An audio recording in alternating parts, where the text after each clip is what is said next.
Hello friends, कैसे हो आप लोग। एक बार फिर से स्वागत है आप सब लोगों का हमारे चैनल खान इलेक्ट्रिकल्स पे। तो दोस्तों, आज की जो हमारी वीडियो वो है सीलिंग फ़ैन में डबल कैपेसिटर के ऊपर। यानी हम अपने पंखे के अंदर, सीलिंग फ़ैन के अंदर दो कैपेसिटर का एक समय पर उपयोग कर सकते हैं या नहीं कर सकते हैं। कई लोगों के दिमाग में ये सवाल होता है कि हम अपने सीलिंग फ़ैन में दो कैपेसिटर लगा सकते हैं, नहीं लगा सकते हैं। तो बिल्कुल आप लगा सकते हैं, लेकिन उसके उपयोग के पीछे कुछ कंडीशन होती है उसके लगाने के पीछे। तो उस कंडीशन का अगर आप ध्यान नहीं रखेंगे तो आपका पंखा जल सकता है, ख़राब भी हो सकता है। तो इस वीडियो में मैं आप लोगों को यही बताऊंगा कि आप अपने सीलिंग फ़ैन में एक ही समय पर दो कैपेसिटर आप लगा सकते हैं या नहीं लगा सकते हैं। तो दोस्तों, इससे पहले मैं आप लोगों से चाहूँगा कि अगर आप लोगों ने हमारे चैनल को अभी तक सब्सक्राइब नहीं किया है तो सबसे पहले सब्सक्राइब कर लीजिए और बेल आइकन को क्लिक कर दीजिए ताकि हमारी वीडियो की नोटिफिकेशन मिले आप लोगों को सबसे पहले। दोस्तों, उसके पीछे कुछ टर्म होती है, कंडीशन होती है इस कैपेसिटर को लगाने के लिए कि हमारे सीलिंग फैन में जो स्पीड है वो कम तो नहीं है। यानी अगर आपके सीलिंग फैन के अंदर वोल्टेज कम आ रहा है तो आपके सीलिंग फैन की स्पीड कम रहेगी। अगर आप उस समय डबल कैपेसिटर लगाएंगे तो ठीक रहेगा, लेकिन अगर आपके सीलिंग फैन का वोल्टेज ज़्यादा है और उसके बाद भी अगर आप डबल कैपेसिटर लगा देंगे तो आपका जो सीलिंग फैन है वो जल भी सकता है, वो ख़राब भी हो सकता है। यानी आपके सीलिंग फैन की जो स्पीड होती है वो डिपेंड करती है वोल्टेज के ऊपर। अगर वोल्टेज ज़्यादा रहेगा तो सीलिंग फैन भी तेज़ चलेगा और वोल्टेज कम रहेगा तो आपका जो सीलिंग फैन है वो धीमा चलेगा।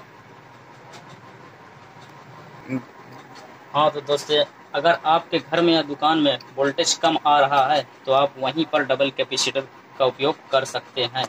और डबल कैपेसिटर लगाने से पहले आपको कुछ बातें ध्यान में रखनी है कि सबसे पहले आपको देख लेना है कि आपका सीलिंग फैन जाम तो नहीं है। जैसे ये फ्री है ना, अगर आपका सीलिंग फैन जाम रहेगा और अगर आप डबल कैपेसिटर लगा देंगे तो आपका सीलिंग फैन जल जाएगा।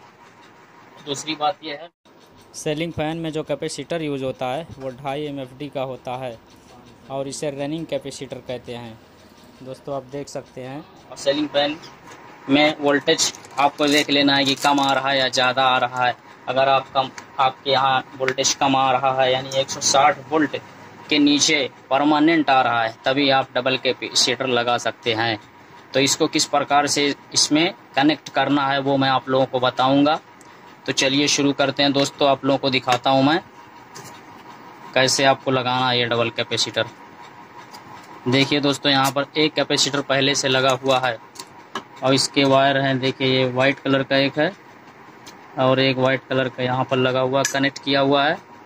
बस आपको कुछ करना नहीं है, बस इस कैपेसिटर को लेना है,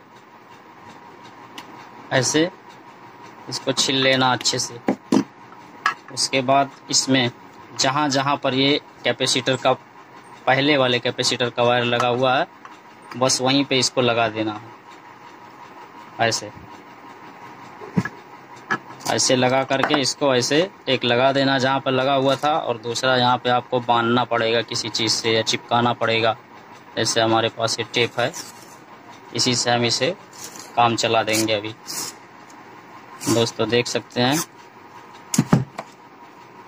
ऐसे आपको लगाना पड़ेगा और ये वायर जहाँ पे लगा हुआ था लाल कलर का, इस वायर को यहीं पे लगाना है। उसके बाद तो दोस्तों देखिए, मैंने ये सप्लाई वाला वायर लिया हाथ में। अगर आप इस लाइन में नए हैं तो चालू लाइन में काम बिल्कुल ना करें। तो चलिए इसकी टेस्टिंग करते हैं हम डबल कैपेसिटर लगने के बाद किस प्रकार से वर्क कर रहा है। देखिए दोस्तों, कितना झटके में चल रहा है। यानी ये जो डबल कैपेसिटर लगाया मैंने, बस इसी प्रकार से आपको लगाना है डबल कैपेसिटर, कहीं पर भी लगाएं। और इस कैपेसिटर को बहुत से लोग कंडेंसर भी बोलते हैं और बहुत से लोग लेकर जाते हैं ऐसे ही डबल कैपेसिटर लगा देते हैं कि पंखा तेज़ चलेगा, 3.25 का लगा देते हैं, 2.5 का लगा रहता है उसके बाद भी। लेकिन ऐसा बिल्कुल मत करें नहीं तो आपका पंखा जल सकता है और ख़राब भी हो जाएगा, पूरा हीट हो जाएगा पंखा। तो दोस्तों, अगर आप लोगों को वीडियो अच्छे से समझ में आई हो तो ज़्यादा से ज़्यादा लाइक करें, शेयर करें, सब्सक्राइब करें और कमेंट करना बिल्कुल ना भूलें।